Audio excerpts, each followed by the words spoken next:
നമസ്കാരം. ഹേമ കമ്മിറ്റി റിപ്പോർട്ടിൽ നിയമ നടപടിക്കും ശുപാർശ. സ്ത്രീത്വത്തെ അപമാനിച്ചതിന് ആരോപണ വിധേയർക്കെതിരെ കേസെടുക്കാമെന്നാണ് റിപ്പോർട്ടിലെ ശുപാർശ.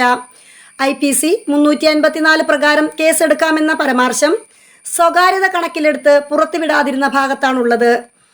വിദേശ ഷോകളുടെ പേരിലും നടികൾക്ക് നേരെ ലൈംഗിക ചൂഷണമുണ്ടായെന്നും ഹേമ കമ്മിറ്റിക്ക് മുൻപാകെ നടികൾ മൊഴി നൽകിയിട്ടുണ്ട്. മലയാള സിനിമയിൽ സ്ത്രീകൾ അതിക്രൂരമായി ലൈംഗിക ചൂഷണത്തിനും വിവേചനത്തിനും ഇരയാകുന്നതിൻ്റെ നടക്കുന്ന വിവരങ്ങളാണ് പുറത്തുവന്ന ഹേമ കമ്മിറ്റി റിപ്പോർട്ടിലുള്ളത്. മലയാള സിനിമ അടക്കി വാഴുന്നത് ക്രിമിനലുകളും വൻകിട മാഫിയകളുമാണ്. അവസരം കിട്ടാനും സിനിമയിൽ നിലനിന്ന് പോകാനും ലൈംഗിക താൽപ്പര്യങ്ങൾക്ക് സ്ത്രീകൾ വഴങ്ങേണ്ടി വരുന്നു. ചൂഷകരെ സംരക്ഷിക്കാൻ മലയാള സിനിമയിൽ പവർ ടീം ഉണ്ടെന്നും റിപ്പോർട്ടിൽ പറയുന്നു. സഹകരിക്കുന്നവരെ തൽപര കക്ഷികളിലേക്ക് എത്തിക്കാൻ പ്രൊഡക്ഷൻ കൺട്രോൾമാർ വഴി വാട്സാപ്പ് ഗ്രൂപ്പുകളുണ്ട്. ആരെ അഭിനയിക്കണം, ആരെ നിലനിൽക്കണമെന്ന് ഈ ഇടനിലക്കാർ തീരുമാനിക്കണം. അവസരം കിട്ടാൻ ഒന്നോ ഒന്നിലധികം പേരുമായോ വിട്ടുവീഴ്ച ചെയ്യേണ്ടി വരും.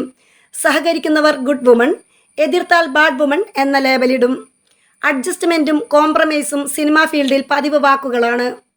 ഒറ്റയ്ക്ക് ഹോട്ടൽ മുറിയിൽ കഴിയാൻ പോലും ഭയമാണെന്ന് സ്ത്രീകൾ ഹേമ കമ്മിറ്റിക്ക് മുൻപാകെ പറഞ്ഞു.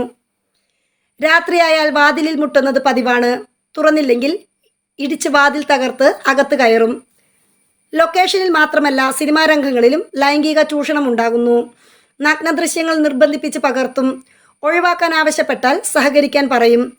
മോശമായി പെരുമാറിയ നടൻ്റെ ഭാര്യയായി അയാളെ ആലിംഗനം ചെയ്യുന്ന ഷോട്ട് 17 റീടേക്ക് വരെ എടുക്കേണ്ടി വന്ന ദുരനുഭവം വരെ മൊഴി നൽകിയവരുണ്ട്. ആരോട് പരാതിപ്പെട്ടിട്ടും കാര്യമില്ല. ICC കമ്മിറ്റികൾ നോക്കുകുത്തികളാണ്. ജീവഭയം കൊണ്ട് പോലീസിനെ സമീപിക്കില്ല.